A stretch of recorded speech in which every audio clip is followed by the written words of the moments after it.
যেহেতু বেশি কাজে চলে আসছে, বেশি কথা বলতে পারবো না আমরা। আমাদের এই হালাল উদ্যোগের জন্য আপনারা সবাই দোয়া করবেন, যাতে আমি আমরা তিনজন মিলে এটা ব্যবসা রান করতে পারি। এবং কমিশন সাহেবের দোয়া আছে আমাদের উপর, রকম ভাইয়ের সাপোর্ট আছে।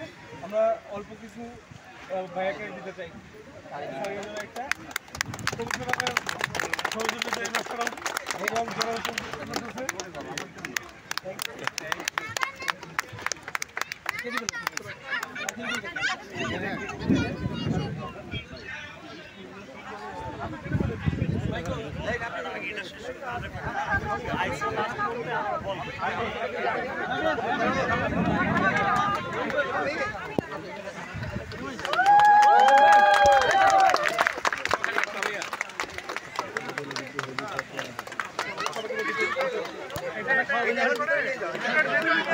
ভিতরে